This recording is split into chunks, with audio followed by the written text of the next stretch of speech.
Hello moi-même, bonjour à toi auditeur, bonjour à tous. Stéphanie Freitag, ta coach en joie de vivre. Je suis très heureuse de te retrouver cette semaine dans mes capsules pleines d'amour où mes invités viennent nous livrer quelques-uns de leurs secrets pour s'aimer plus et profiter pleinement de la vie.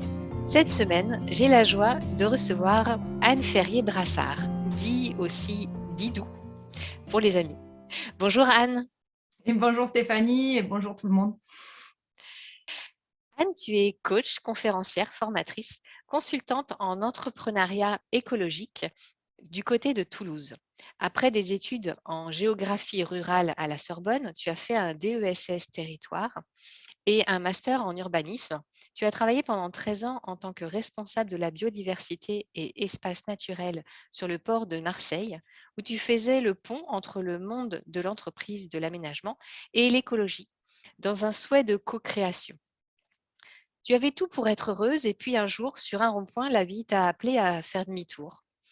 Tu as osé lâcher ce job qui t'offrait une sécurité pérenne pour suivre tes élans, pour vivre de tes propres ailes, construire un projet familial. Tu t'es lancé dans la cogérance d'un écolieu, le Merle Enchanteur, à Allan, dans le sud de Toulouse, où tu vis depuis 5 ans. Aujourd'hui, tu es experte en réseautage et intelligence collective, spécialiste dans les projets du type tiers-lieu. On s'est rencontrés dans la famille de l'Académie Zéro Limite de Martin Latulippe en février 2020. Je partage avec toi ce besoin de liberté plus fort que celui de sécurité, ce goût de l'aventure, cet élan de concrétiser ses rêves pour arriver au dernier jour de notre vie sans regret de ne pas les avoir tentés et aussi d'accompagner les autres à réaliser les leurs. Merci Anne d'être là aujourd'hui. Merci Stéphanie. Anne, pour ceux qui ne te connaissent pas, est-ce que tu peux nous dire qui tu es? Alors, déjà, tu as lu une partie de ma bio, donc vous avez déjà une partie de mon histoire. Après, qui je suis, ça dépend toujours de à qui on se présente et puis qu'est-ce qu'on est en train de partager. Tu as donné pas mal de qualificatifs métiers qui sont parfois ce qu'on met pour expliquer nos différents outils. Après, plus généralement, en termes professionnels, aujourd'hui, je me présente comme consultante en entrepreneuriat écologique, qui est quelque chose d'assez clair, qui regroupe mes compétences de coach, puisque je suis certifiée en coaching, mes compétences d'accompagnante aussi, puisque j'y mets du développement personnel dans mon accompagnement. Mon expertise en écologie, après justement, tu as dit 13 ans, parce que c'est ce que j'ai dû écrire, mais c'est 12-13 ans à chaque fois. Ça paraît lent, alors je pense que je rajoute des années. Voilà, à travers à la fois mon expérience en tant que responsable biodiversité au port de Marseille, et puis aussi mes formations initiales, puisque j'en ai fait deux, en fait, j'en ai fait une, puis j'en ai repris une pendant que j'étais au port. Et donc voilà, donc ça c'est un mix un petit peu à la fois de mon histoire et puis à la fois de mes savoir-faire acquis. Et donc aujourd'hui, j'ai fait la synthèse et la recette finale, on va dire, qui est toujours en progression de toute façon, comme la vie, mais de ce que j'ai fait, ce que je savais faire et ce qu'aujourd'hui je fais. Et du coup, je me suis spécialisée aussi dans les tiers-lieux puisque j'accompagne des projets de ce type, mais aussi puisque je co-gère, comme tu disais, l'écolieu du Merle Enchanteur, qui peut être assimilé à un tiers-lieu, sachant qu'il y a autant de définitions pour moi de tiers-lieu qu'il y a de tiers-lieu en France et sûrement ailleurs. Donc nous, on a l'écolieu du Merle Enchanteur, en fait, c'est de l'écotourisme et de l'événementiel autour de l'écologie, du développement personnel. Donc, c'est pas vraiment un hébergement en tant que tel, même si ça l'est.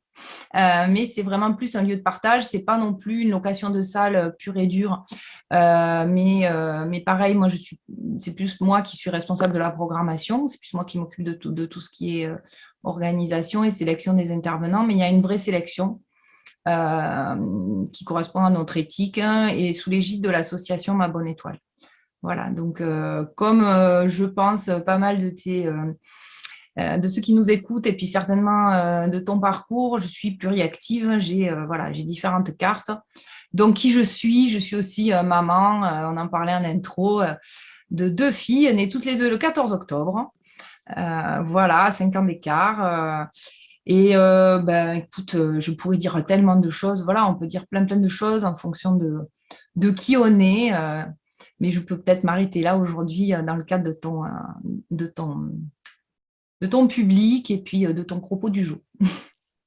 Qu'est-ce que t'apporte ton métier aujourd'hui?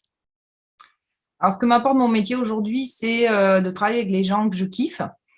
D'ailleurs, j'accompagne plus particulièrement à partir justement de l'unicité de chacun.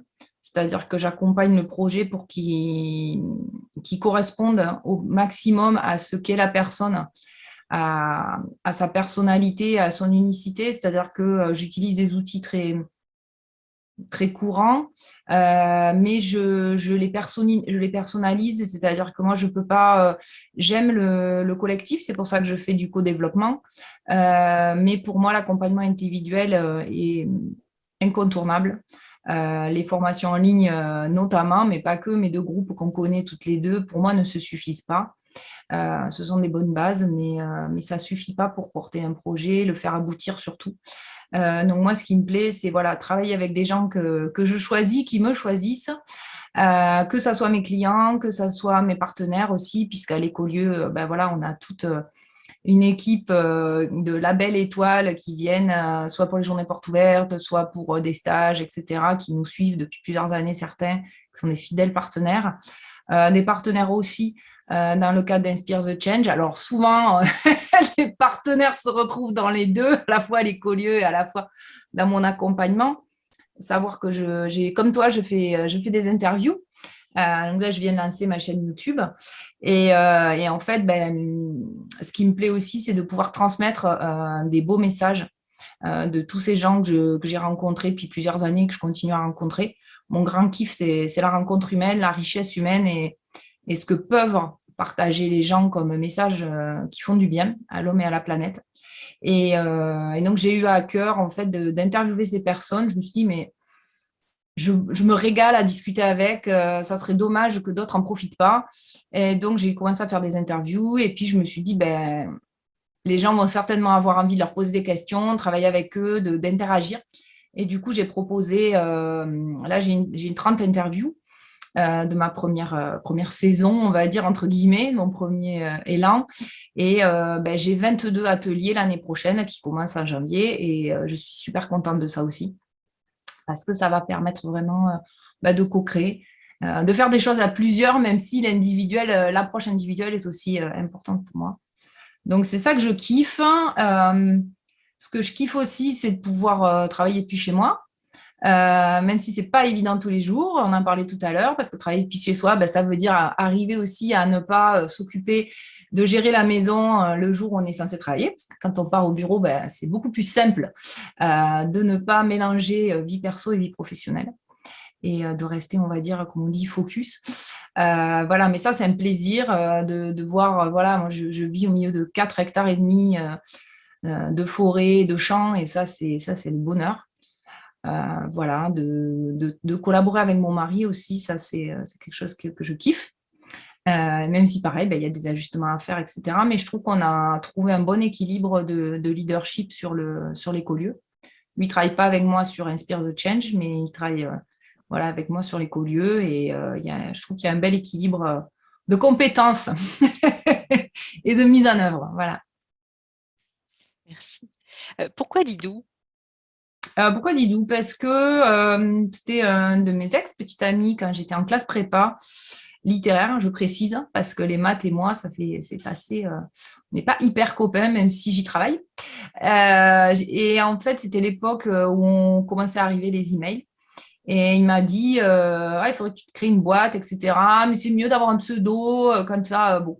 Alors, ça m'est venu, je ne sais plus. Je me revois dans la salle, en plus, informatique du lycée Joffre à Montpellier, en train d'imaginer un pseudo. Et voilà, je suis partie là-dessus. Voilà. Puis après, c'est resté. Après, quand j'ai rencontré mon mari, j'ai créé une boîte. On a tous, je pense, plusieurs boîtes. Donc, j'ai créé la boîte famille, je l'ai appelée Didoudou, sachant que je l'appelais Doudou. Donc, voilà. Après, j'ai changé de boîte, alors je me suis appelée Didounette. Alors, il y a plein d'amis qui m'appellent Didounette aussi, pour la petite histoire. Et sur Facebook, j'ai commencé avec ce pseudo-là. Je ne suis pas du genre flippée non plus de devoir complètement sécuriser mes données, etc. Mais voilà, je fais un mélange. Moi, je suis nuancée, donc je me dévoile pas complètement. Donc, pendant longtemps, j'ai mis ce pseudo-là. Et puis, quand j'ai décidé vraiment d'être visible pour mon activité, je me suis dit, mais les gens, ils vont me chercher, donc il faut que ça soit cohérent, il ne faut pas qu'on se mélange. Donc, il y a eu une petite réflexion me disant, est-ce que ça sera pour ceux qui me connaissent finalement? Alors, j'ai réussi sur Facebook, on peut mettre des parenthèses là, donc j'ai mis mon ancien pseudo, parenthèse. Voilà. Voilà pourquoi. Merci. Ça permet de mettre un petit peu de distance doucement, voilà, de le lâcher en douceur. Bon, c'est ça. Quelles ont été les 3 grandes réalisations de ta vie dont tu sens de la fierté ou de la gratitude? Oula. 3. J'en ai pas 3 en particulier, tu vois. Pour moi, c'est plutôt des colliers de perles que tu assembles. Voilà, tiens, j'ai mis des fleurs aujourd'hui. Il y en a 4 en plus. Un collier que j'ai depuis un petit moment d'ailleurs, que j'ai eu l'élan de mettre aujourd'hui. Mais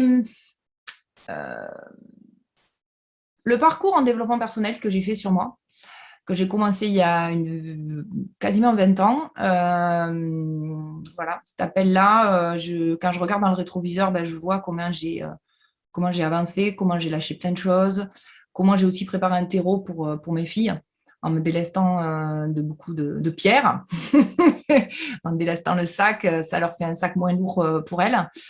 Je dirais que oui, ce parcours-là de vie. Mon parcours de résilience en général, parce que moi, tu vois, j'ai un livre là.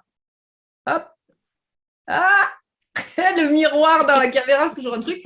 Voilà, j'ai découvert ce terme qui est la pronoïa, qui est qui est l'inverse de la paranoïa et qui signifie la croyance que l'univers conspire en notre faveur.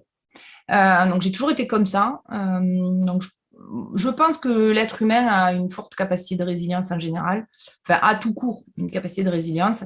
Après, j'aime bien la mienne naturelle, je n'ai pas trop la forcer.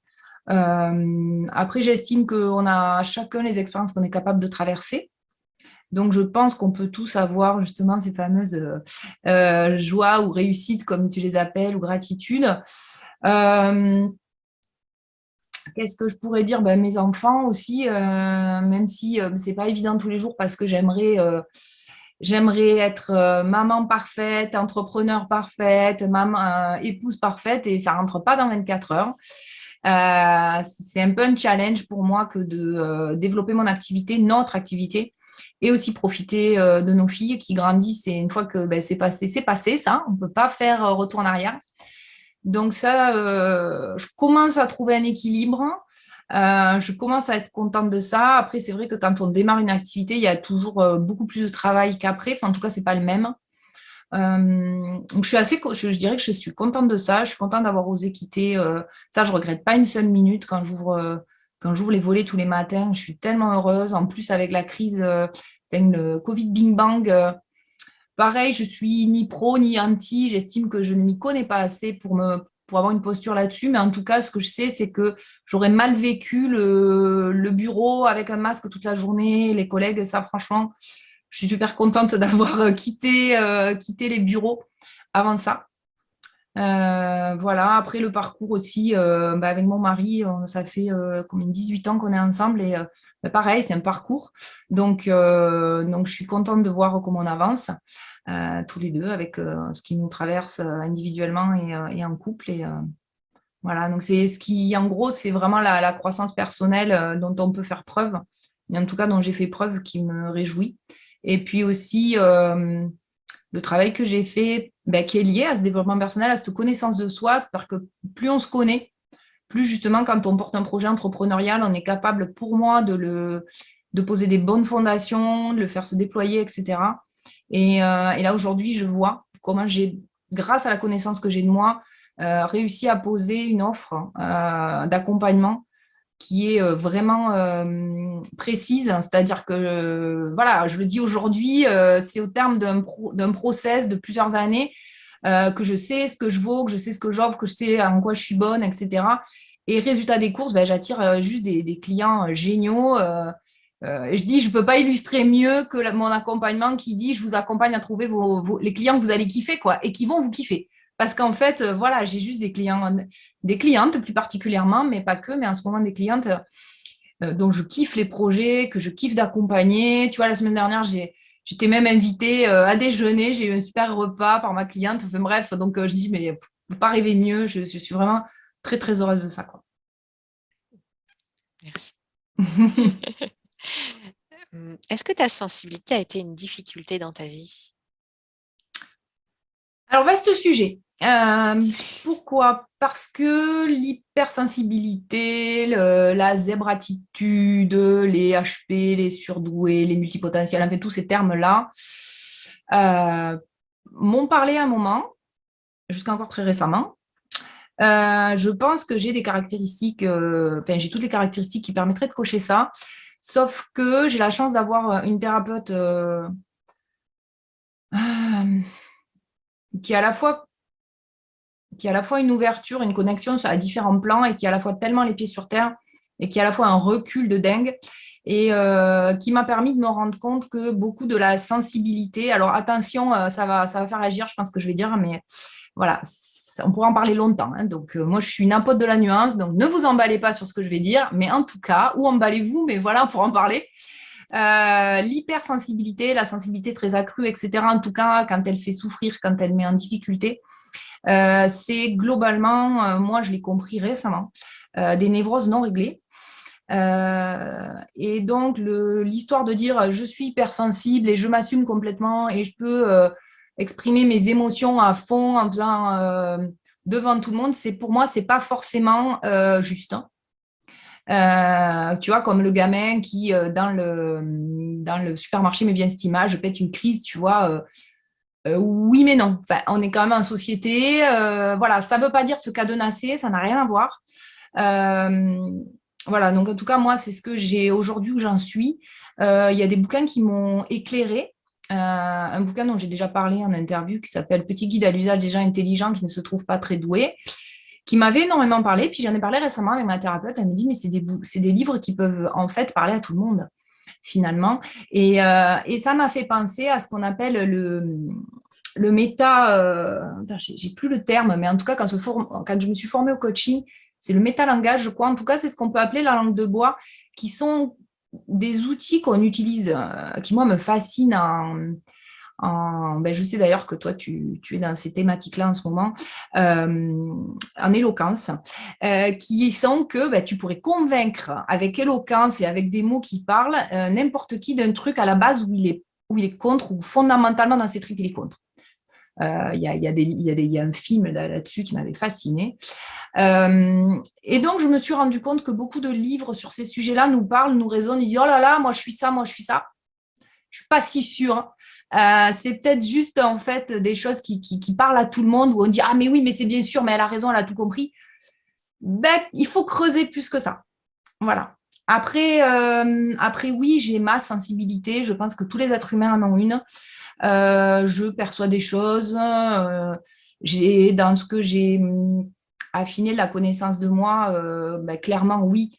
Quand je suis tellement touchée par l'autre et par le découvrir, le connaître, entrer en connexion. J'ai discuté avec une amie récemment, je disais, j'aimerais bien rencontrer certains gens connus. Tu vois, il y avait un concert là, de Lady Gaga une amie avait partagé sur les réseaux. Et il filmait la salle. Il y avait Michelle Obama, il y avait Sting, il y avait, je dis punaise, j'aurais bien aimé être dans la salle, moi, pour pouvoir rencontrer ces Happy Few. Alors peut-être pas tous parce qu'ils m'interpellent pas tous, tu vois. Et on discutait, mais pourquoi la notoriété, l'appel de la notoriété, pourquoi? Je dis, mais c'est pas pour moi, en fait, que ça m'intéresse d'être connue. C'est pour pouvoir rencontrer plein de gens différents, qui soient, entre guillemets, connus ou pas connus, mais en tout cas que dans ces sphères-là, si j'ai envie d'y aller, j'y vais et je les rencontre. Et et pour la richesse humaine. Et moi, c'est vraiment ce que j'aime. Et ce dont je me suis rendu compte en termes de sensibilité, c'est que je pense que j'aime tellement ça que quand je me branche sur quelqu'un, que je suis avec, ben, je sens des choses qui émanent de cette personne. Et c'est pour ça que je me suis vraiment rendu compte que j'étais douée pour accompagner les gens à créer leur entreprise à partir de ce qui vibre en eux, voilà, leur unicité et du coup, leur différenciation, puisqu'après, on travaille la différenciation que tu connais, toi aussi. Voilà. Mais cette sensibilité, elle est là. J'ai toujours été très sensible au grand vivant. Ma spiritualité, elle est là. Après, ça m'a fait sourire récemment. Un gars sur Facebook avait parlé, avait écrit qui est sensible au vivant. Il y en avait plein qui avaient répondu moi. Et puis je dis, mais et je ne vais pas répondre. Enfin, tout le monde a fait, c'est quoi cette question, quoi? Enfin, j'avais trouvé ça. Je dis, bon, ça c'est de la question pour avoir ça, c'est de la question pour avoir de l'interaction, tu vois. Mais voilà, là, on retombe un peu sur c'est voilà, le Milton modèle. Vous pourrez regarder le fameux langue de bois, c'est le Milton modèle en PNL. Et si tu veux, je me suis dit, voilà, moi, j'aime me questionner. J'adore les mises en abîme, j'adore analyser, j'adore la psychologie humaine. C'est pour ça que j'aime le marketing, parce que c'est de la psychologie. C'est ce que j'explique à mes clients qui peuvent être fâchés avec le marketing. Et voilà, donc ça m'avait interpellée, ça, ce vivant. Ben oui, mais tout le monde est sensible au vivant. Mais peut-être certains différemment. En tout cas, on ne fait pas tous le choix de partir vivre en pleine nature ou d'avoir eu un cursus où j'ai travaillé pendant 12 ans, tu vois, en tant que responsable biodiversité, espace naturel. Je pense qu'il y a quand même des nuances. Je pense qu'il y a des gens qui sont sensibles, en tout cas différemment, quand on voit certains métiers qui nous semblent complètement déconnectés.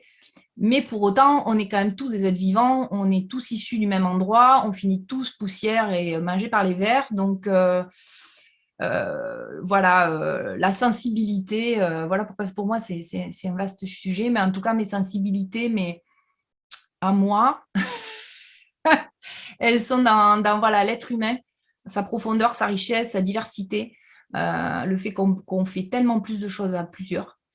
Je ne crois pas être seule, même si moi j'adore la solitude, je peux passer des moments, enfin j'en ai vraiment besoin.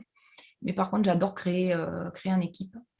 Et elle est là, et puis elle est dans la nature. Moi, la nature m'épate. Hein. Je suis scotchée tous les jours des capacités. Là, tu vois, le Covid Bing Bang, pour moi, c'est. Je sais que j'ai pas envie qu'on revienne en arrière. Même si c'est pas évident, même si moi je suis privilégiée et qu'il y a énormément de gens. Je dirais que la France est globalement privilégiée. Je ne dis pas qu'il n'y a pas des pauvres, hein, des très pauvres en France, mais il y a des pays qui ont beaucoup plus chargé que nous, qui ont encore plus chuté dans l'extrême pauvreté avec ce qui s'est passé en termes de crise sanitaire. Mais hélas, l'être humain a globalement besoin d'avoir un coup de pied au cul et d'être le nez sur le mur pour bouger. Et donc, je me dis, ben ouais, il va y avoir de la perte. Hein. C'est peut-être facile à dire parce que moi, voilà, j'ai un cadre de vie et je suis en sécurité alimentaire et j'ai un toit sur la tête. Mais je crois hélas, on n'a pas encore compris que c'est bien de changer avant qu'on en chie. Et donc, je pense que là, la nature nous a dit, bon, ben, ça suffit les conneries. Voilà. Moi, je n'ai pas spécialement envie qu'on revienne en arrière. Je sais qu'on va avancer. Ça ne va pas être évident, mais pareil, quand on regardera dans le rétro, peut-être dans quelques centaines d'années, on dira, ben, en fait, on a avancé. Quoi. Enfin, en tout cas, c'est ma croyance. Moi, je suis plutôt une optimiste de tempérament. Si je regarde tout ce qui ne va pas, de toute façon, ça me coupe les jambes. Donc, je me dis que je ne sers à rien. Donc, je préfère être optimiste. Voilà. Ça va. On partage ça en commun, l'optimisme. Quelles que soient les difficultés, finalement, ça revient. Hein, et puis, il faut aller de l'avant. Quoi. Si on s'arrête, de toute façon. C'est ça, moi je me Plus dis, soit d'intérêt. tu te jettes par la fenêtre, donc soit tu avances, quoi. Donc voilà. C'est bien pour rebondir. J'ai répondu à une question en avance, c'est ça? Non, mais c'est juste. Dans notre société, beaucoup d'entre nous ont du mal à s'aimer pour tout l'être parfaitement imparfait qu'ils sont. Où est-ce que tu en es sur ce chemin d'amour-propre? Alors, ma fameuse thérapeute, alias Suzy, vous ne la trouverez pas sur les réseaux sociaux, elle n'a pas besoin de ça. Euh, voilà, c'est un petit clin d'œil aussi parce qu'on s'est connus et on connaît tout ce qui est web entrepreneuriat. Voilà. Donc, il n'y a pas besoin spécialement de ça, rassurez-vous. En tout cas, elle m'avait fait écrire pendant des années parfaite et imparfaite je suis et heureuse de l'être car j'évolue. Je vous la relis, je vous la redis. Parfaite et imparfaite je suis et heureuse de l'être car j'évolue. Voilà. Donc, moi, j'ai un gros sujet autour de la perfection, c'est-à-dire que j'ai encore à y travailler, hein, parce que j'estime qu'il y a des choses que j'estime qu'il faut qu'elles soient faites comme ça pour être bien faites, hein. Après, j'ai envie de me donner justement de la douceur à moi-même là-dessus en me disant, ben oui, tu as un niveau d'exigence qui est élevé et c'est OK. Va pas non plus te flageller parce que tu poursuis, entre guillemets, une perfection. Je suis par contre complètement consciente que c'est la mienne. Donc, je ne poursuis pas un absolu. Par contre, je suis exigeante et aujourd'hui, j'ai envie d'assumer que je suis exigeante, que j'aime voilà, que j'aime travailler avec certaines personnes et pas avec d'autres. Ma thérapeute aussi Suzy m'avait dit il y a quelques années, on ne donne pas des perles à des pourceaux. Ça m'avait choquée. J'avais trouvé ça assez méprisant comme phrase. Je ne l'avais pas comprise à l'époque. Et aujourd'hui, je l'ai comprise. C'est-à-dire que m'aimer aussi, c'est choisir avec qui je travaille, avec qui je collabore. Et certaines personnes, c'est pas de les condamner, mais en tout cas, c'est de filtrer que cette personne-là, j'ai rien à faire avec elle. Comme on disait, il n'y a que 24 heures dans une journée. Et donc, qu'est-ce que je choisis de faire de ces 24 heures? Donc, c'est ça le chemin vers m'aimer. Après, c'est un chemin. J'oserais dire que je pense que c'est un chemin de vie. Il y a une série que je viens de terminer, là, qui est une série assez rigolote, qui s'appelle Lucifer, hein, que peut-être tu connais, que certains connaissent. Et c'est le fondement quand même de cette série où le diable apprend à s'aimer. Donc, je pense que c'est quelque chose qui traverse le genre humain. Voilà, j'essaye en tout cas de me donner le droit à pas toujours m'aimer aussi. Tu vois, c'est pareil que le fameux lâcher prise, plus tu y penses, moins tu lâches prise. Et c'est justement quand tu n'en parles plus et que tu utilises même plus ce mot qu'en fait, tu as lâché prise, tu t'en rends même pas compte. Et donc, ça, c'est pareil. Voilà, après, il y a un débat, enfin, il y a un débat en ce moment. En ce moment, il y a beaucoup de bashing sur le développement personnel, les dérives du développement personnel, etc. Ça m'énerve un petit peu parce que pour moi, ce sont des gens qui n'ont rien compris au développement personnel et à la croissance personnelle, qui mélangent les outils et le message fondamental. Et donc, de tout jeter en disant « je me suis fait… j'ai le mot en papaouté qui me vient, mais je me suis fait manipuler, etc. » Non, cocotte, tu t'es rien fait. Tu es en plein triangle de Karpman, tu répètes ce que tu faisais quand tu étais soi-disant endoctriné, et tu n'as juste pas compris que c'est ton ego qui n'a pas bougé et qui utilise à sa sauce tant les outils de développement personnel que ceux peut-être aujourd'hui de la zététique, parce que je connais pas mal de gens qui sont passés du New Age profond à la zététique extrême, mais en fait, c'est les mêmes, ils n'ont pas bougé, ils ont la même posture dans les deux cas. Et il me vient voilà, de parler de ça, et il faut que je reboucle avec ta question, là, tu vois. Mais en tout cas, le développement personnel, pour moi, c'est ça, c'est vraiment aller confronter notre ego, mais vraiment. Et c'est à ce moment-là qu'on peut s'aimer en se disant, ben, je fais de mon mieux et voilà. Mais ouais, je suis partie sur ça parce que ça me paraissait pour moi c'est important. Je suis quelqu'un de nuancé, donc j'essaye de me donner cette nuance, voilà. Et en tout cas, pourquoi je suis partie sur la critique du développement personnel, parce que justement il y a eu dans les critiques, et moi c'est des choses qu'on a pu me dire. Tu es égocentré, tu penses qu'à ta gueule, et le développement personnel amène à penser qu'à soi. C'est pas vrai. C'est encore une fois une mauvaise compréhension d'eux. Par contre, c'est peut-être nous aussi, quand on commence à rentrer, à assumer qui on est, peut-être aussi par rapport à cette question sur la sensibilité, du coup, tant que c'est pas bien calé, on part dans des extrêmes. Souvent, on part dans des extrêmes pour intégrer quelque chose. Donc, on va peut-être penser trop à soi, en tout cas vu de l'extérieur, parce que vu de l'intérieur, c'est pas le cas, parce qu'on continue à se challenger comme des malades. Donc, on prend pas soin en vrai de nous. Mais pour l'extérieur, on pense qu'à notre gueule. Voilà. Donc, pour moi, s'aimer, c'est pas penser qu'à sa gueule. Tu vois, c'est vraiment en finesse et c'est difficile avec des mots, mais en tout cas, c'est sûrement quelque chose dont on ne parle plus avec des mots quand c'est fait. Moi, je me rends souvent compte qu'une fois que j'ai intégré quelque chose, euh, je suis incapable de me remettre dans l'état où j'étais avant. C'est-à-dire, le truc, il a disparu. Tu vois, je me dis, mais enfin, tu sais, t'essayes comme de te mettre dans un costume, un rôle et tout, tu fais, mais attends, je ne sais même plus comment c'était d'être comme ça, quoi. Ça a disparu. Et donc, je crois que prendre soin de soi et s'aimer, une fois que c'est fait, c'est même plus un sujet, on n'en parle plus. On le vit, quoi, comme plein de choses. Et moi, je vois justement ma thérapeute Suzy, pourquoi elle n'est pas sur les réseaux sociaux? Pourquoi? Parce qu'elle n'a pas besoin de dire où elle en est, de faire ce qu'elle a fait, de donner des leçons, d'expliquer aux autres. Non, elle vit, elle accompagne les gens, et point barre, tu vois. Et ça n'empêche pas que c'est quelqu'un en chemin aussi et qu'elle est loin d'être parfaite, sinon elle ne serait pas sur Terre. En tout cas, c'est ma croyance. Quand on sera parfait, on ne sera plus là. Mais en tout cas, voilà, je pense que s'aimer, ça devient quand on se pose peut-être moins de questions sur nous et qu'on fait les choses et qu'on suit le flow. Et voilà. Donc, je suis sur le chemin là-dessus. Moi, j'aime bien imaginer l'amour de soi comme un vase, en fait. Et tant qu'il est dans le manque, on va aller chercher à l'extérieur pour le remplir.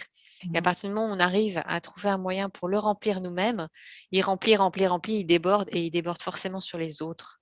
Et donc, c'est pas être égocentrique que de s'offrir cet amour et de le remplir, notre vase, parce que si tout le monde s'aimait, on donnerait de l'amour à tout le monde, en fait. Ça déborderait de partout.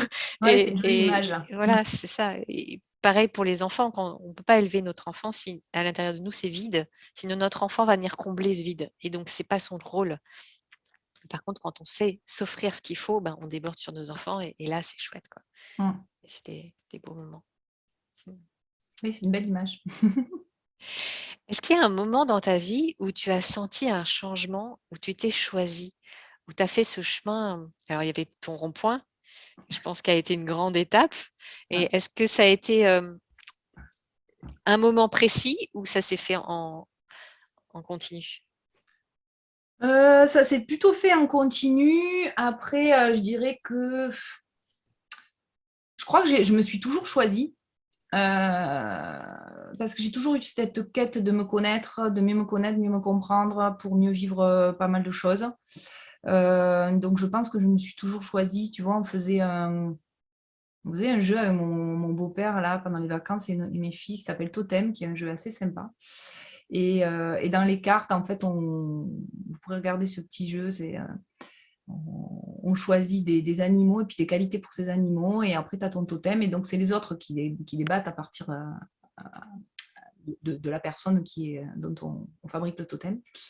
Et mon beau-père avait sorti Indépendante, et entre autres, dans les qualités qu'il m'attribuait.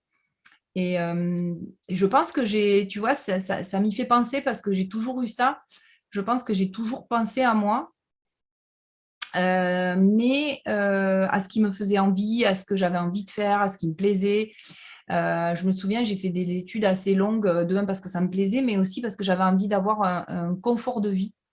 J'avais envie d'avoir le même, en gros, que celui que j'avais quand j'ai grandi. J'ai dit, moi, je veux le conserver. Donc, pour le conserver, objectif, faire des études pour avoir un métier qui me rémunère assez. En gros, à l'époque, c'était ce genre de réflexion. Évidemment, un métier qui me plaît. Voilà, mon père aurait aimé que je fasse Polytechnique. Moi, j'ai fait la Sorbonne, ce qui est pas mal, hein. Mais Polytechnique, c'était pas mon truc. Voilà, j'ai toujours choisi. Je pense que mes parents m'ont quand même laissé ce choix aussi, même si j'ai quand même été élevée dans beaucoup d'injonctions. Si mes parents m'écoutent, en tout cas, la culpabilisation, le jugement ont été des outils et des armes qui m'ont construit et que j'ai mis des années à transmuter, à comprendre. Parce que le jugement n'est pas mal en soi, et ça je l'ai compris très récemment. J'ai beaucoup mélangé jugement et condamnation, ce qui n'est pas du tout la même chose. En tout cas, j'ai beaucoup souffert de ça. Et donc j'ai eu peur moi-même de faire du mal aux autres en jugeant. Sauf qu'en fait, on juge tous. C'est un petit peu pareil que s'aimer. Ça fait partie un peu du package de l'être humain. le fameux jugement dernier et compagnie, là. Et donc, je pense que j'ai toujours pensé à moi, mais pas forcément en prenant soin de moi. Il y avait une prendre soin de moi, mais il y avait ce côté quand même très s'améliorer pour être aimé. Donc, c'était moi, mais en même temps, c'était moi tordu, quoi. Tu vois, c'était moi pour être digne d'être aimé. On en revient encore une fois au basique. Tu vois, la série que je viens de finir, Lucifer, mais c'est pareil, c'est s'aimer, s'apprécier. Enfin, voilà, et se regarder dans la glace et se dire je suis digne d'être aimé. Et en fait, je pense qu'on fait tout ça. Je ne sais pas ce que ça va donner avec mes filles. J'essaie d'être une meilleure version de moi-même, mais je pense qu'elles feront leur chemin aussi sur l'amour d'elles-mêmes et s'occuper et se préoccuper d'elles-mêmes. Voilà. Au quotidien, il n'est pas toujours évident de prendre soin de soi et nous sommes tous différents avec des moyens différents d'y répondre, mais chaque expérience peut en inspirer d'autres. Tu en es où, toi? Quelle routine tu mets en place? Quelles bonnes habitudes qui fonctionnent sur toi en ce moment? J'ai longtemps détesté la routine. J'ai quitté aussi, moi en tout cas, ce qui m'a motivée, parce qu'on a quitté ensemble avec mon mari. Moi, ce qui m'a motivée, c'était de me dire, j'ai ce boulot, ce CDI très bien payé, la maison à crédit à tel endroit, etc. Et pour moi, la route, elle était quasiment toute écrite jusqu'à la fin, puisque j'étais dans une structure, un établissement public de l'État, pas fonctionnaire, mais simili, où il faut en faire des caisses quand même pour être viré. Donc, si tu veux, pour moi, c'était ça qui était mortifère. C'est-à-dire de savoir que tous les jours, en gros, qu'il n'y allait pas grand-chose qui allait changer dans ma vie. Même s'il n'y a pas que ça dans la vie, on y passe quand même beaucoup de temps dans notre activité professionnelle, surtout si on est salarié. Et puis pareil, la maison, on aurait pu changer peut-être un jour, mais bon, enfin voilà quoi. Donc moi, la routine, je l'ai souvent fui, je l'ai beaucoup fui parce que j'ai une valeur liberté qui est importante, mais encore une fois, je pense que la liberté, c'est un gros sujet pour beaucoup d'humains, même si on le vit différemment. Et donc voilà, prendre une routine pour moi, c'était m'empêcher ma liberté. Sauf que j'ai compris que je suis quelqu'un de structuré, même si je ne le voyais pas forcément, et que ainsi, et après c'est l'œuf et la poule, mais j'ai besoin de structure. Et donc la routine donne cette structure, la routine quelque part permet la créativité, permet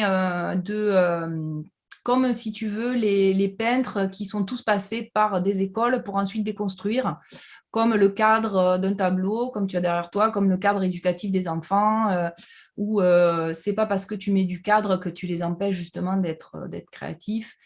C'est pas parce que tu leur dis qu'il faut se coucher tôt et que tu maintiens le cadre et que tu ne les laisses pas se coucher à 2 heures du matin quand ils ont 3 ans, que tu brides leur liberté, tu vois. Et donc, la croissance, j'ai compris qu'elle était aussi dans la structure, dans le cadre, et donc peut-être bien par des routines. L'année dernière, j'en ai testé une. J'ai commencé à me mettre à faire les fameux défis qui sont très à la mode dans le milieu anglo-saxon. J'ai trouvé ça sympa. Après, mon challenge, c'est pareil, de faire tout rentrer en 24 heures et d'arriver à me dire, OK, tu vas peut-être pas mettre en place l'hygiène de vie parfaite que tu aimerais pour toi.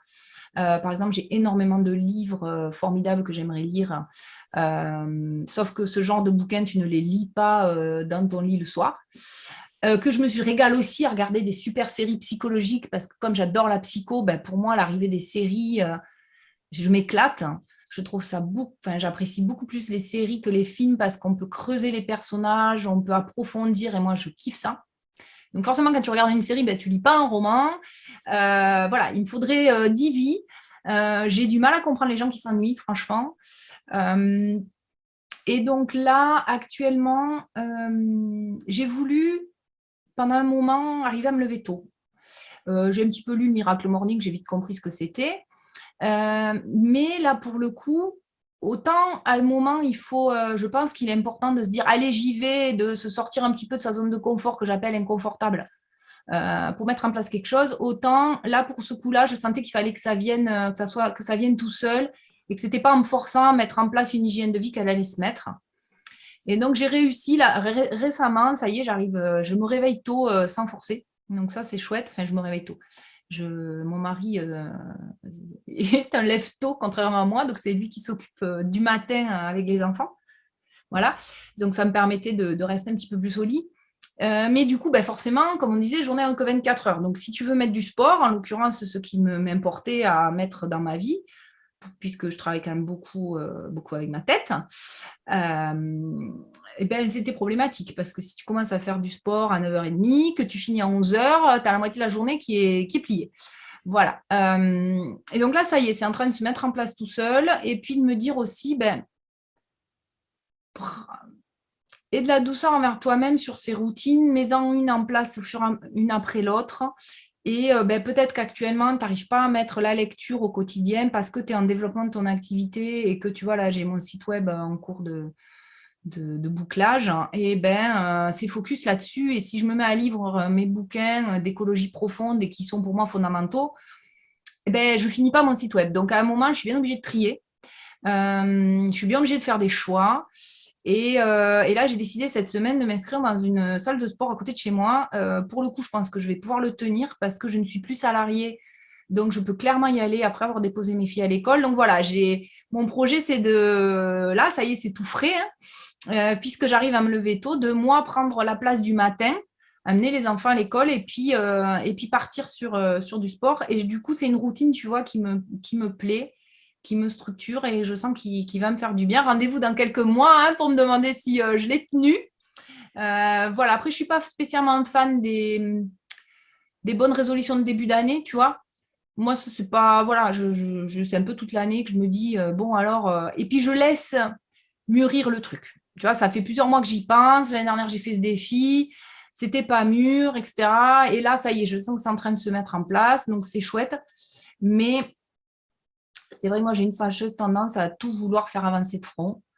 J'ai pas fait de burn-out en tant que tel. Je pense que je suis assez résistante au burn-out, mais justement, je me mets en burn-in chronique. Donc, j'ai une amie que tu connais qui s'appelle Sandra Boré, qui en parle beaucoup. Et puis, c'est pas la seule que je connais qui a fait plusieurs burn-out. Donc, j'y suis sensibilisée, je fais attention. Mais par contre, comme j'ai vraiment envie de tout faire avancer, mon engagement vers l'écologie aussi, tu me parlais de ce dont je suis contente, c'est aussi pour moi ça important de faire ma part de colibri, et donc je suis contente de faire ça. Mais tu vois, il faudrait que je le fasse plus parce qu'il y a plein de sujets, plein d'actions que je veux mettre en place. Et bon, voilà.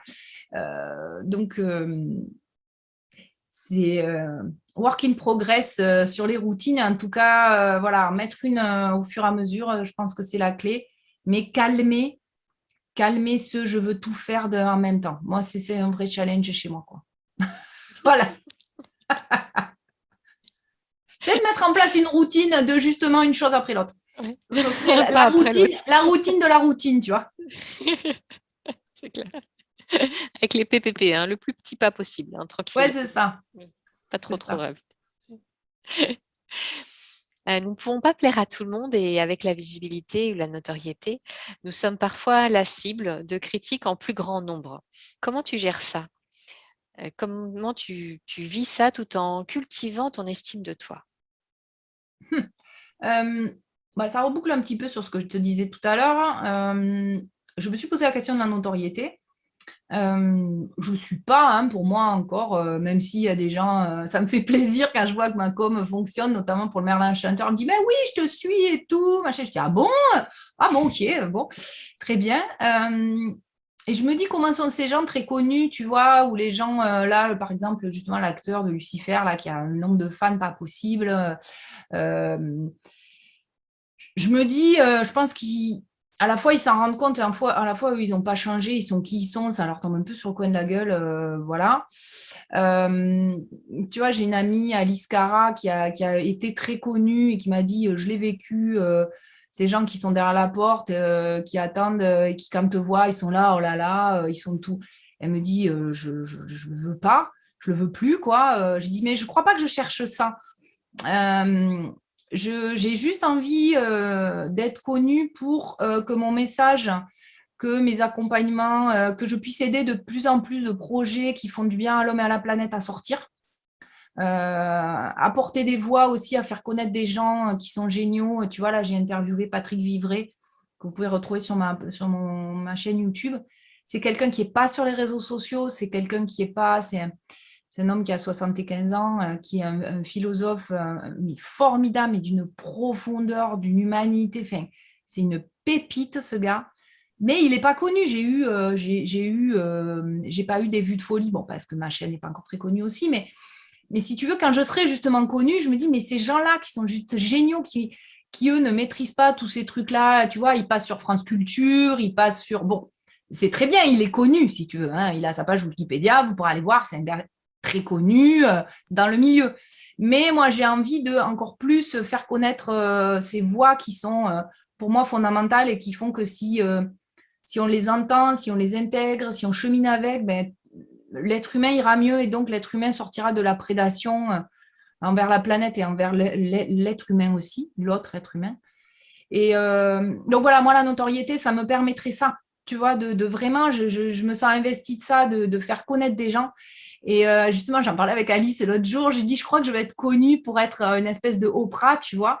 Et donc, elle m'a taquinée, elle m'a dit, bah, t'as plus qu'à postuler à sa chaîne. Je dis, ah bah tiens, mais pourquoi pas voilà, donc moi, ça serait ça.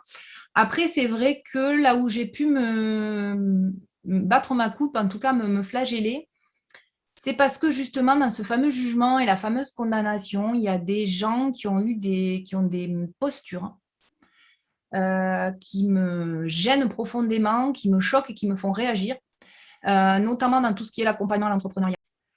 Oui, donc en ce qui concerne, si tu veux, le jugement justement par rapport à la notoriété, je me suis moi-même jugée. On n'a souvent pas besoin de l'autre, en fait, pour ça. Et c'est souvent, je crois, ce que nous, on juge de nous, que les autres nous renvoient. En tout cas, je suis encore, beaucoup moins, mais je suis encore réactive aux vendeurs de rêves ou à ce qu'appellent un de mes coachs les vendeurs de pioches. Pendant la ruée vers l'or, pourquoi les vendeurs de pioches? Parce que pendant la ruée vers l'or, ceux qui ont fait fortune, ce ne sont pas ceux qui ont cherché l'or, mais ceux qui ont vendu des pioches. Et donc aujourd'hui, on a beaucoup de vendeurs de pioches sur le marché que nous connaissons toutes les deux et que peut-être certaines de tes auditeurs et auditrices connaissent. Beaucoup de gens qui te font miroiter pas mal de choses, qui n'incarnent pas le début de l'orteil de ce qu'ils disent. Aussi beaucoup de gens qui souffrent sous des phrases de on est ensemble, ma belle communauté, mon truc, mon machin. En fait, entre guillemets, pense pas qu'à leur gueule, entre guillemets, c'est-à-dire avec une fausse envie de faire avancer, même si on pense tous à nos gueules, on est d'accord, mais voilà, il y a, si tu veux, ce jeu d'être authentique, ce jeu de pleurer à la minute, montrer sa soi-disant vulnérabilité, alors que la vulnérabilité, ça, c'est pareil que le lâcher-prise, on n'en parle pas, parce que quand on est en vulnérabilité, ça nous tombe sur le coin de la gueule. C'est pas un truc dont tu parles comme ça, la vulnérabilité. Enfin, mon amie Alice, c'est justement spécialiste en France de la vulnérabilité. Elle transmet les enseignements Brené Brown là-dessus, donc elle en parlerait beaucoup mieux que moi. Il y a quand même une histoire d'oser, en fait, de retirer ce masque de faux pour oser être soi-même. Oui, dans sauf l'histoire de que vulnérabilité. en vrai, on retire pas vraiment jamais. On est toujours en relation avec l'autre. Donc ça, c'est. J'ai discuté avec un autre ami coach aussi de ces histoires d'authenticité. C'est un peu comme l'hypersensibilité. Ça devient des tartes à la crème, si tu veux. Il faut faire vraiment attention. Parce que oui, on peut être dans des grosses armures. Moi, je me souviens quand j'étais au port de Marseille, mon chef à l'époque m'avait dit, mais tu n'es pas professionnel. Tu n'es pas dans ton costume de professionnel. Je lui ai dit, mais il y a pas, j'ai pas 50 costumes, c'est moi. Et un jour, on m'avait dit, mais t'es trop à poil, quoi. Certes, mais en même temps, oui et non. C'est-à-dire, je montrais quand même ce que j'avais envie de montrer de moi. C'est pas vrai que j'étais complètement authentique. Même si, pour certains, je suis un peu brute de pomme et je suis trop franche et tout, et que je peux peut-être avoir donné l'impression d'être complètement authentique, et je suis peut-être plus que certains qui sont vraiment complètement dans des rôles sociaux très rigides. Il n'empêche que je donne à avoir quand même un visage de moi. Donc, l'authenticité, la vulnérabilité, voilà, c'est des sujets qui pour moi sont vraiment à prendre avec finesse, hein, et pas justement en faisant des caisses pour faire de l'argent quand même, in fine. ou se faire mousser l'ego. Voilà. Donc, si tu veux, je suis très réactive à ces gens-là. J'ai des gens dans la formation qu'on a suivie ensemble qui m'ont fait réagir, que j'ai trouvé qui se posturaient toujours en avant pour être vus, pour être mis en lumière par, et une fois qu'ils avaient eu ce qu'ils voulaient, ben voilà, et que je sentais venir depuis le début, ça me sortait par les trous de nez. Et donc, j'ai jugé ces gens. J'en ai parlé autour de moi parce que justement, je me jugeais. Je me disais, attends, est-ce que ce que tu sens de cette personne, que tu sens fausse, que tu sens opportuniste, que tu sens les dents qui raclent le plancher, est-ce que c'est que toi avec tes réactivités, avec tes névroses, avec tes trucs, qui le voient? Et donc, j'ai eu besoin d'en parler. Et ben, j'en ai parlé avec certains qui, en fait, n'étaient pas forcément des gens avec qui j'aurais dû en parler. Mais après tout, c'est pas grave. Et si tu veux, parce que ben, globalement, les gens m'ont dit, ben, moi aussi, je l'ai vu, moi aussi, ça me dérange. Et donc, je suis là, ah, ok. Donc, c'est pas spécialement moi qui ai un problème, c'est que, ok, cette personne, elle n'est pas franche du collier. Bon. Et après, il m'est revenu que des choses que j'avais pu partager, du coup, certains avaient une image de moi, notamment dans cette formation, mauvaise. Tu vois, la nana qui critique, la nana qui bâche, enfin, ce genre de choses. Alors, je l'ai mal vécu, je me sentais assez merdeuse et je me suis jugée, je me suis dit, voilà, tu as fait du mal, tu as pensé mal de quelqu'un, tu vois, tu as jugé. Sachant que moi, j'en ai beaucoup souffert, maintenant j'ai compris pourquoi je me jugeais de juger. Mais finalement, je me dis, ben ouais, ben écoute, c'est peut-être parce que tu avais à la fois peut-être pas confiance dans tes perceptions et puis parce que justement, tu as besoin d'être juste. Pour moi, la justice, c'est important et je ne veux pas justement juger les gens à tort, que j'avais besoin de savoir si c'était que moi qui percevais ça. Tu vois? Mais en tout cas, d'avoir senti que ben, du coup, des gens m'avaient vu de travers, ça m'a fait du mal aussi, tu vois? Parce que justement, je ne voulais pas juger cette personne de travers, mais finalement, ça corroborait que je ne sentais pas un truc net. Et du coup, ben, moi, je me faisais aussi juger de nana pas correcte, si tu veux. Voilà. Donc, c'est tout un jeu de serpent qui se mord la queue, un petit peu, ces histoires de jugement. Et donc, pour conclure, c'est vraiment ce que je disais au début, c'est que je crois que on se fait juger de ce dont nous, on se juge. Et donc, je me sentais pas chouette d'avoir ces sentiments. Et forcément, ben, ça m'est revenu, quoi. Donc, c'est à moi d'assumer, des fois juger des gens, de peut-être juste me faire confiance et de me dire, ben, OK, pour toi, avec ton tri à toi, tu n'as rien à faire avec cette personne. Et tu n'as pas forcément besoin que les autres s'en rendent compte. Ils vont faire leur chemin. Moi aussi, je me suis trompée avec certains enseignants, notamment de développement personnel. Moi, j'aime tellement rencontrer l'autre que j'aime gratter derrière la façade.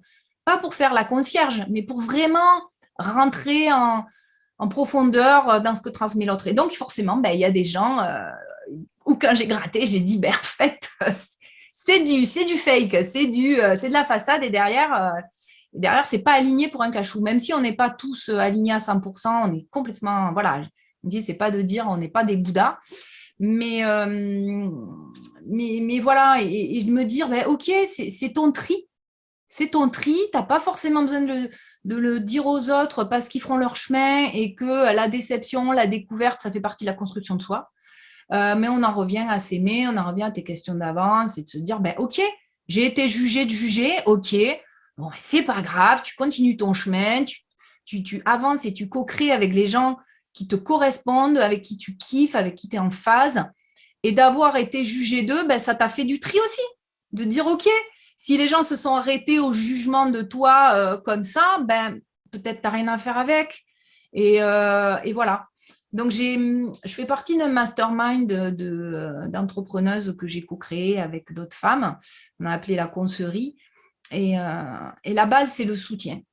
C'est-à-dire de se dire, évidemment, on travaille autour de nos entreprises, mais on est vraiment là-dessus de pouvoir péter notre coup de calgon sur le groupe, de dire, ben voilà, il y a ça qui me traverse, il y a ça qui me... Et on est là pour se soutenir et on est là pour dire, OK, toi, il y a un truc qui est difficile pour toi, OK, on est là pour toi. Et dans nos trucs moches, dans nos visages de diable aussi, quoi. Voilà. Se soutenir et aller au-delà, parce qu'on est tous comme ça, on a tous le fameux visage de Janus, enfin bref, on en revient, voilà, c'est des fondamentaux de l'humain, quoi. Nos fameuses dualités. Pour toujours avancer un peu plus vers cette version de nous-mêmes en chemin. Mm. En conclusion, quel secret la vie t'a appris que tu aimerais léguer à ce monde?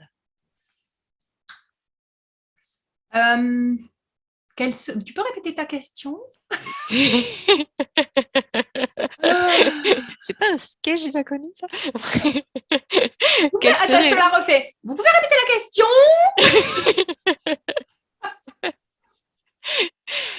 Quel secret la vie t'a apporté que tu souhaiterais léguer à ce monde? Quel secret? Qu'il y a la vie, qu'il y a la mort, et qu'il y a la naissance, qu'il y a la mort plutôt, et qu'entre les deux, il y a la vie. Voilà. Et j'ai perdu un enfant entre mes deux, là, à la naissance. Je me suis dit, ça va me faire ouvrir les yeux sur plein de choses. Je vais lâcher plein de pathos d'un coup. Ça va être... Ben non. Ben non. Bien sûr, ça m'a construit. Bien sûr que j'étais capable de le traverser parce que j'estime, comme je te disais, il nous arrive les expériences qu'on est capable de traverser. En tout cas, c'est ma croyance. Et justement, c'est ça la vie. Il y a la vie, il y a la mort. Tu vois, aujourd'hui, je vis en pleine nature et clairement, la vie, la mort, je la côtoie plus qu'en ville. On a des poules, et ben, il y en a qui se font trucider, voilà, dans la nuit. Il y en a une qui a disparu, on l'a retrouvée gorgée. Il y a des oiseaux qui meurent, il y a les chats, nos chats, ben, on les a pris parce qu'on les aime, parce qu'on voulait des chats, mais aussi parce qu'on en avait marre d'avoir des rats partout. Et ben, des fois, il tue un oiseau, et ben, lui, j'aurais pas voulu. Mais c'est la vie, c'est la mort, c'est le grand cycle. Et moi, j'ai envie de dire que c'est ça que la vie, elle m'apprend. C'est un chemin de tous les jours. La vie, la mort, le cycle. Et je crois que jusqu'au bout, j'apprendrai là-dessus. Voilà. Merci beaucoup, Anne, pour tout ce partage d'expériences que tu nous offres, que tu partages aux auditeurs et au monde. Merci pour cette belle lumière que tu nous apportes. J'espère sincèrement que toi, auditeur, tu profites de ces clés, que tu arrives à cheminer, t'inspirer de tout ce qu'on te partage pour avancer sur ton propre chemin. J'aimerais beaucoup lire sous cette vidéo ton cheminement, tes questionnements, là où tu as des prises de conscience, où est-ce que ça vient impacter ta vie. Anne, quels sont tes projets en ce moment? Où est-ce qu'on peut te retrouver pour te suivre? Il y a ta chaîne YouTube déjà, hein, elle va être sous la vidéo. Oui, alors pour ma double activité, pour l'écolieu du Merlin Chanteur, vous pouvez me trouver sur Facebook et sur Instagram. Sur Instagram, c'est Canto Merli, c'est le nom de notre lieu-dit. Donc, il y aura un site web quand on aura fini de faire nos constructions. Voilà, donc là, vous pouvez nous retrouver sur les réseaux sociaux. Pour Inspire the Change, je suis aussi sur Facebook, Instagram. Donc, sur Instagram, c'est Anne Inspiractrice. Sur YouTube, c'est Anne Ferrier, Inspiractrice. Et mon site web, à l'heure où tu publies, normalement, est en ligne.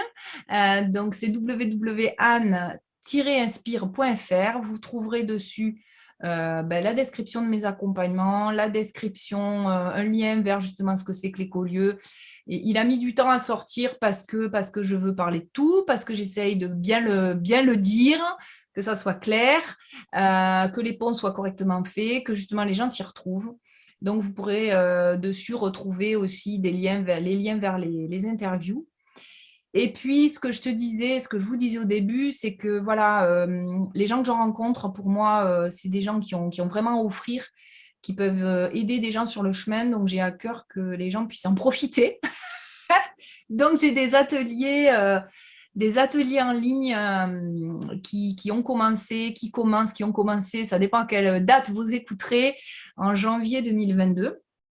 Donc, c'est 2 interviews par mois. Là, vous avez déjà des interviews, mais les interviews actuellement, en tout cas les interviews de septembre à décembre, sont des interviews non associées à des ateliers. Et à partir de janvier 2022, c'est 2 interviews associées à des ateliers avec les intervenants. Voilà, vous retrouverez tout le programme sur mon site internet. J'ai choisi de ne pas faire d'offres à abonnement. C'est la grande mode. Mais pour moi, on reparle de liberté. J'ai vraiment envie que les gens aussi soient conscients de ce qu'ils achètent, qu'ils fassent le choix d'acheter tel atelier ou pas.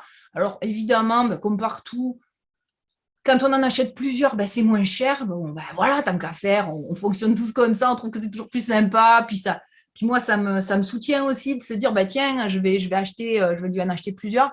Donc évidemment, si vous en achetez plusieurs, ben voilà, ça vous coûtera un petit peu moins cher qu'à l'unité. Mais voilà, vous pourrez retrouver tout ça sur mon site web. Et, et aussi, vous pouvez m'appeler, demander un rendez-vous découverte et puis pour en savoir plus, ça marche aussi toujours. Moi, la rencontre humaine, voilà, c'est mon kiff. Les rendez-vous découvertes, c'est 30 minutes en théorie, mais si voilà, je commence à kiffer votre projet, ben, ça peut vite dépasser. Euh, et vous pouvez venir me voir à l'écolieu. Voilà, on fait tous les premiers week-ends de juillet, on fait nos journées portes ouvertes. Donc, vous pouvez venir, voilà, premier week-end de juillet de l'année qui arrive. N'hésitez pas, si vous êtes en Haute-Garonne ou si vous passez par la Haute-Garonne, à venir me faire un coucou. Et toi, Stéphanie, en l'occurrence aussi, tu es un petit peu loin, mais on Oui, bouge quand même. oui, on se balade. Ça reste en France, déjà. Voilà. Pas besoin de passer trop longtemps pour les transports. Bah, merci beaucoup. Allez voir Anne parce que franchement, tout ce qu'elle fait est vraiment top. C'est une belle personne à aller rencontrer. Cher auditeur, écoute ton cœur, suis ta boussole de joie. Vraiment, avance sur ton chemin. La vie, elle est géniale pour ça. Elle nous permet de grandir, d'évoluer, d'expérimenter pour que ce dernier jour de notre vie, on puisse se dire « Ah ouais, quand même, j'ai vécu tout ça, c'était cool. » C'est ça. Moi, je te dis à très bientôt dans une autre interview. À bientôt. Salut Anne. Merci, au plaisir Stéphanie. Merci à toutes et tous. Si vous connaissez quelqu'un à qui cette vidéo pourrait faire du bien, n'hésitez pas à la lui partager. Et pour ne rien rater de mes prochaines vidéos, pensez à vous abonner à ma chaîne. En activant la cloche, vous recevrez les notifications par mail. Je vous souhaite une excellente journée, une belle continuation et à très vite.